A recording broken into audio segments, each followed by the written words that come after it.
అనేది కూడా ఆయన చూసుకుంటాం కూడా.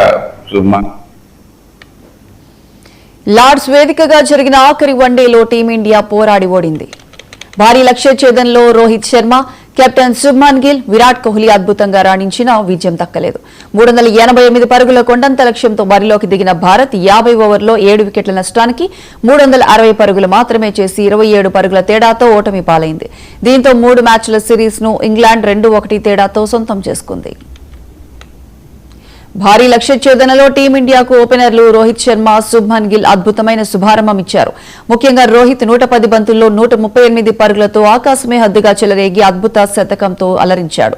అతనికి జతగా గిల్ కూడా 84 బంతుల్లో 77 పరుగులతో బాధ్యతాయుతమైన ఇన్నింగ్స్ ఆడాడు. వీరిద్దరూ తొలి వికెట్ కు 47 పరుగుల భాగస్వామ్యం నెలకొల్పి గెలుపుపై ఆశలు రేపారు. గిల్ అవుట్ అయ్యాక క్రీజులోకి వచ్చిన విరాట్ కోహ్లీ 60 బంతుల్లో 74 పరుగులతో దూకుడుగాడాడు.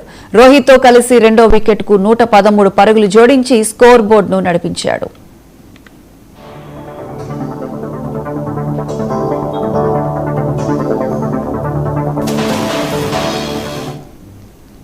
అయితే కీలక సమయంలో రోహిత్ బెతెల్ బౌలింగ్ లో అవుట్ అవ్వడంతో మ్యాచ్ స్వరూపమే మారిపోయింది. మ్యాచ్ ఇక్కడే మలుపు తిరిగింది. ఆ తర్వాత వచ్చిన ఇషాన్ కిషన్, శ్రేయస్ అయ్యర్ స్వల్ప వ్యవధిలో అవుట్ అయ్యారు.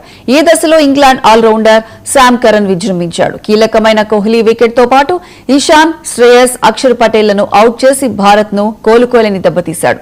దీంతో గెలుపు దిశగా సాగుతున్న భారత్ ఒక్కసారిగా పీకల్లోతు కష్టాల్లో పడింది.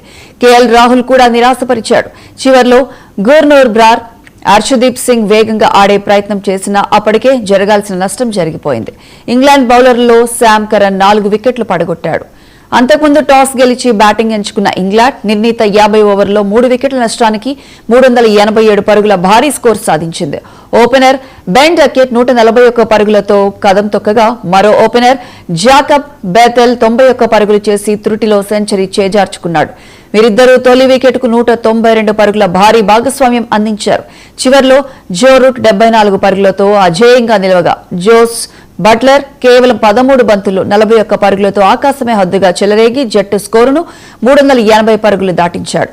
భారత బౌలర్లో ప్రసిద్ధ్ కృష్ణ 2 వికెట్లు తీశాడు.